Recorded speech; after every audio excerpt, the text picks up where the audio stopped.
तो middle east को लेकर लगातार कई बड़े सारे सवाल जो हैं वो सामने आ रहे हैं। हालांकि ये कहा गया है कि भाई ट्रम्प जो हैं उन्होंने कह दिया कि नहीं वो अभी हमला नहीं कर रहे हैं और इस तरह की बातें कही जा रही हैं, लेकिन इन सब के बीच एक बहुत बड़े हथियार की चर्चा लगातार सामने आ रही है। आखिर ईरान का वो सबसे बड़ा हथियार अब सामने आया है। वो कोई मिसाइल नहीं है, वो कोई बॉम्ब नहीं है, वो कोई टेक्नोलॉजी नहीं है। तो वो क्या है वो हथियार, वो आपको बताएंगे। इसके अलावा आखिर ईरान ने, ये बात ठीक है कि ट्रम्प जिस तरह से बयान बार बार बदलते हैं, आखिर ईरान ने किस तरह की तैयारी कर रखी है कि वो बिल्कुल अड़कर खड़ा हुआ है अमेरिका के खिलाफ। प्लान ए होता है, प्लान बी होता है युद्ध में, लेकिन कहा यह जा रहा है कि नहीं, ईरान के पास तो बी सी डी प्लान तक तैयार है। खामनेई नहीं तो कोई और, कोई और नहीं तो कोई और, कोई और नहीं तो कोई और। वो क्या है और कौन है वो ABCD प्लान बनाने वाला, इसके बारे में भी बात करेंगे। इसके अलावा रशिया और चाइना के साथ डील की बात सामने आई है, वो भी आपको बताएंगे। क्या है वो डील जो पूरे के पूरे युद्ध को बदलने का मादा रखती है, इसके बारे में भी चर्चा होगी। लेकिन सबसे ज़्यादा जिस हथियार की चर्चा हो रही है आज, सबसे पहले उसके बारे में बात करेंगे। नमस्कार, मैं ललित प्रजापति। अपडेट क्या है? अपडेट यह है कि ईरान बहुत तेज़ी से अपनी रणनीति बदल रहा है। ट्रंप ने ये कहा है, हालांकि ट्रंप ने अभी ट्रुथ पर एक वीडियो पोस्ट किया है, 11 का संभवतः वो वीडियो है, जिसमें कहा जा रहा है कि युद्ध ही एकमात्र विकल्प है, भरोसा नहीं किया जा सकता। लिंडसे ग्राहम, एक आपको याद होंगे, मैंने सीनेटर जिनका जिक्र किया था, बड़े करीबी वो माने जाते हैं ट्रंप के और बड़े इजराइल परस्त हैं वो। उन्होंने कहा कि नहीं नहीं, या तो ये खुद से हट जाएं और या फिर इन्हें हटा दिया जाएगा। इन सब के बीच ईरान ने बहुत तेज़ी से रणनीति बदली और ऐसी रणनीति कि आखिरकार ट्रंप तक उसमें उलझ गए हैं। कौन है ये रणनीति बनाने वाला, और अगर खामेनेई को कुछ हो जाता है तो कौन संभालेगा उन्हें। हालांकि सुप्रीम लीडर भी कहा जा रहा है, बट ईरान में जिस तरीके से सुप्रीम लीडर चुना जाता है उसके चांसेस कम हैं। सिलसिलेवार आपको बता देते हैं। सबसे पहले रूस और चीन के साथ डील की बात कर ली जाए। चाइना के साथ जो डील है वो बहुत खुलकर सामने नहीं आई है, लेकिन लंबा चौड़ा कारोबार का इनका जो है वो आंकड़ा है। ये तय है कि चाइना के साथ टेक्निकल और इंटेलिजेंस, दो तरह, टेक्निकल सपोर्ट और इंटेलिजेंस सपोर्ट, ये लगातार ईरान को मिल रहा है चाइना की तरफ से, जिसकी मदद से वो अपने युद्ध की जो नीतियां हैं, रणनीति है, वो बार बार बदल रहा है, तब्दील कर रहा है और अपडेट कर रहा है। इतना तय है। डील की भी बातें निकलकर सामने आ रही हैं और थोड़ी देर बाद रिसर्च करके हम आपको ये भी बताएंगे कि दरअसल वो डील है क्या। लेकिन रशिया के साथ जो है 2025 में इसका करार हुआ था और अब वो डील लगभग फाइनल हो गई है। बाहर नहीं आ रही है, लेकिन कुछ मीडिया रिपोर्ट्स में वो लीक रिपोर्ट के हवाले से जानकारी दी गई है। 500 Verba man portable anti aircraft missile system खरीदने की डील की गई है। मिसाइल सिस्टम से ज़्यादा इसे ऐसे समझिए कि आपने फिल्मों में देखा होगा, कंधे पर रखकर फायर किया जाता है, कुछ कुछ वो BGL जैसा होता है, मिसाइल रॉकेट लॉन्चर की तरह होता है।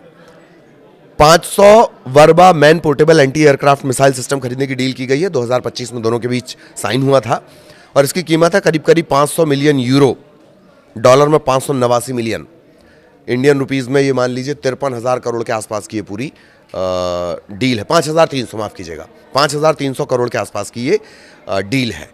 तो ये अपडेट हो गए। बाकी जो एयरक्राफ्ट है वो तेज़ी से मूव कर रहे हैं अरब कंट्रीज से, जॉर्डन से या बाकी जगहों से। जो अमेरिकी एयरक्राफ्ट है उनके इधर उधर होने का सिलसिला लगातार जारी है, वक्त और हालात के साथ जो स्थितियां बदल रही हैं उससे लेकर। लेकिन इन सब के बीच सबसे ज़्यादा खतरनाक हथियार है कौन? तो ईरान का सबसे ज़्यादा खतरनाक हथियार अगर आज की डेट में कहा जाए तो वो है अली लारिजानी। अब सवाल यह है कि कोई इंसान कैसे खतरनाक हथियार हो सकता है? वो इस मानी में मिसाइल होना और मिसाइल चलाना। वेनेजुएला के पास सारे हथियार थे ना, चलाना नहीं आता था। भारत के पास कई ऐसे हथियार हैं जो पुराने हैं, आउटडेटेड हैं, लेकिन भारत की जो सेना है, इसे टैक्टिक कहा जाता है टेक्निकल लैंग्वेज में। एक होती है टेक्निक, एक होती है टैक्टिस। वो उसे बनाना और इंप्लीमेंट करना वो करते हैं अली लारिजानी। अब ईरान में लगातार प्रदर्शन हो रहे थे, प्रदर्शन बहुत करीने से ख़त्म किए गए। उसके पीछे कौन? Ali Larijani. ईरान का जो प्लान है ABCD, ई भी मान लीजिए, वो बनाने वाला कौन? Ali Larijani. अगल बगल के देशों से लगातार संपर्क करने वाले, चर्चा करने वाले वो कौन? Ali Larijani. और आखिर ऐसी नौबत क्यों आई? खामेनेई के बाद ये माना जा रहा था कि जो उनका बेटा होगा मुस्तफा, वो सुप्रीम लीडर होगा, लेकिन नहीं। दरअसल अपना क्राइसिस मैनेजर खामेनेई साहब ने बनाया है, आयतुल्लाह खामेनेई साहब ने बनाया है अली लारीजानी को। उनका जब प्रोफाइल मैं आपको अभी जानकारी दूंगा, तब आपको अंदाजा हो जाएगा कि आखिर ऐसा क्यों किया गया। अंदरूनी मोर्चे पर अली लारीजानी, बाहरी मोर्चे पर अली लारीजानी। कहा तो ये भी जा रहा, अच्छा पजेश्कियान से उनकी बहुत बनती नहीं है, जो वहाँ के राष्ट्रपति हैं, राष्ट्रपति चुनाव भी उलट चुके हैं, तो पजेश्कियान से उनकी बहुत बनती नहीं है, लेकिन माना यह जा रहा है कि एक तरह से वो पजेश्कियान के भी कहीं ना कहीं ऊपर हैं। खामेनेई के बाद अगर वो सबसे ज़्यादा किसी पर भरोसा कर रहे हैं अली खामेनेई साहब, तो वो कर रहे हैं अली लारीजानी पे, क्योंकि हर मोर्चे पर अली लारीजानी ने इतनी तगड़ी एक फील्डिंग कर रखी है। सिलसिलेवार आपको समझाते हैं। बार बार ये बात आई, जैसे ये बात आई कि असैसिनेशन हो सकता है, मारा जा सकता है किसको? खामेनेई को और उनके बेटे मुस्तफा को टारगेट किलिंग की जा सकती है। तेजी से उनकी सुरक्षा का इंतजाम करना, उन्हें एक जगह से दूसरी जगह शिफ्ट करना और इसकी रणनीति बनाना कि किसी भी हाल में वो महफूज रहें, सुरक्षित रहें। अली खामेनेई ने इसकी व्यवस्था कर ली है। और अगर उनसे संपर्क टूट जाता है या फिर खुदा ना खास्ता अमेरिका का ये जो प्लान कामयाब हो जाता, तब कौन करेगा? तब एक छोटी सी टीम बना दी गई है, एक यूनिट बना दी गई है, ये यूनिट सारे फैसले लेगी। अगर खामेनेई किसी बंकर में किसी सुरक्षित जगह पहुंच गए, कहीं उन्हें अंडरग्राउंड कर दिया गया है, उन तक कोई मैसेज नहीं पहुंच पा रहा, तो वो फैसले कौन लेगा? वो ये छोटी सी टीम ही लेगी, एक यूनिट वो फैसले लेगी। और इसे बनाने वाले कौन? Ali Larijani. तो ये जो प्लानिंग की गई है, इसके जो मुख्य सूत्रधार हैं वो अली लारीजानी है। उनके बारे में जान लेते हैं कि मिलिट्री पावर उन्हें वैसे ही ट्रांसफर मानी जा रही है, लगभग सारे फैसले वो ले रहे हैं। ईरान में एक बात और भी है कि जो मल्टीटास्किंग होते हैं, मल्टी टैलेंटेड होते हैं, बहुत सारे हुनर जिनके पास होते हैं, उन्हें एक तरह से ग्रूम किया जाता है, उन्हें बढ़ावा दिया जाता है, उन्हें मौके दिए जाते हैं, मौके देने के बाद बढ़ावा दिया जाता है, बढ़ावा दिए जाने के बाद उनका इस्तेमाल किया जाता है। अली लारीजानी वही एक कॉम्बिनेशन है बहुत सारी काबिलियत का, वो मैं आगे आपको बताऊंगा। तो अपनी गद्दी फिलहाल मुस्तफा को खामेनेई ने नहीं दी है। उन्होंने अपना क्राइसिस मैनेजर जो बनाया है, वो बनाया है अली लारीजानी को। न्यूयॉर्क टाइम्स की रिपोर्ट के मुताबिक अपने करीबियों को निर्देश दिए कि अगर किसी तरह से उनकी मौत हो जाए या वो किसी तरह संपर्क से बाहर रहते हैं, तो सबसे पुराने और वफादार अली लारीजानी को कामकाज की जिम्मेदारी उन्होंने दी है। ठीक, क्राइसिस मैनेजर भी उन्हें कहा जाता है। और क्राइसिस मैनेजर के साथ साथ एक जो खास बात है, जैसे हिंदी में कहते हैं ना संकट मोचक, संकट मोचक अगर खामेनेई साहब के कोई हैं तो वो अली लारीजानी है। हालांकि ये और बात है कि खामेनेई ने सिर्फ एक आदमी पे भरोसा नहीं किया है, उन्होंने सीक्रेट चेन ऑफ कमांड बना दी है और यही जो इनर सर्कल है ये पूरे फैसले लेगा। और जैसे ही अगर कुछ होता है तो ये जो इनर सर्कल रहेगा, सीक्रेट चेन ऑफ कमांड बना दी गई है, ये पूरी जिम्मेदारियां संभाल लेगा। लेकिन इसे देखेगा कौन और ये बनाने वाला कौन है, ये सजेस्ट करने वाले कौन है? Ali Larijani. और ये आज भले ही न्यूयॉर्क टाइम्स की रिपोर्ट सामने आई है तो उनके नाम की बहुत ज़्यादा चर्चा हो रही है, लेकिन कुछ पुरानी रिपोर्ट्स अगर आप देखें, हमारे कुछ पुराने वीडियो आप देखेंगे तो उसमें हमने इस बात का जिक्र किया। तो सबसे खतरनाक हथियार वो मिसाइल नहीं है, बल्कि उन मिसाइलों को किस तरीके से चलाना है। युद्ध दो तरीके से, एक ज़मीन पर लड़ा जाता है और एक मनोवैज्ञानिक युद्ध। दोनों में अगर खामेनेई को अपर हैंड मिला है, हम ये नहीं कह रहे हैं कौन नेस्तनाबूद हो जाएगा, किसकी ताकत ज़्यादा किसकी ताकत कम है, लेकिन अगर ईरान ने एक युद्धपोत को भी ज़मीन में समंदर में डुबा दिया, अमेरिका के लिए वही बहुत बड़े शर्म की बात होगी, अमेरिका के लिए वही सबसे बड़ी हार होगी। सुपर पावर को अगर सुपर पावर के पूरे चलते फिरते युद्ध के शहर को कोई डुबा दे, डुबाने की बातें कर दे, वही ईरान के लिए कामयाबी है। तो कहने का मतलब कि कौन मनोवैज्ञानिक और ज़मीनी युद्ध दोनों पर जो रणनीति बना रहे हैं वो अली लारीजानी बना रहे हैं। और जैसा कि हमने आपको कहा कि वो सबसे भरोसेमंद इस वक्त आयतुल्लाह खामेनेई साहब के हैं। कहा यह भी जा रहा है कि सारे फैसले भी लगभग वो ले रहे हैं, सेना और कमांड से जुड़े हुए। और ट्रंप को इन्होंने उलझा दिया है। फिलहाल जंग रुक गई है, ये बातें कही जा रही हैं, टाइम मिल गया है। हालांकि इस पर कतई भरोसा ईरान भी नहीं करता और बाकी के लोग भी नहीं कर रहे हैं, जानकार भी नहीं कर रहे हैं, क्योंकि अमेरिका और इजराइल का तरीका यही रहा है, पहले भरोसा दिलाओ फिर दगा कर दो।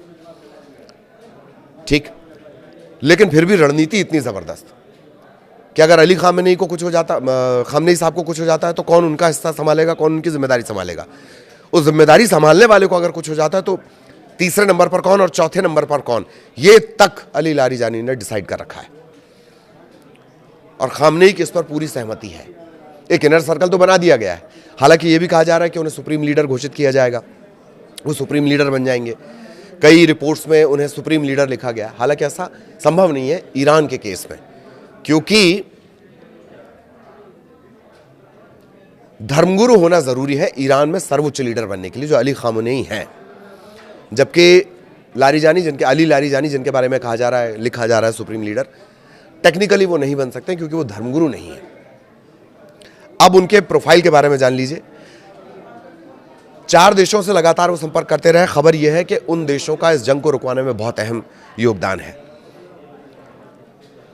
सऊदी अरब, कतर, ओमान, मिस्र, इनसे लगातार वो चर्चा करते रहे। फिलहाल अमेरिका ने यह भी कहा कि वो ईरान पर हमला नहीं करेगा। अमेरिका को उलझाने में लारीजानी की बड़ी महत्वपूर्ण भूमिका रही है। उन्होंने इस तरह से दांव चले, पेचीदा दांव चले कि वो उलझता रह गया।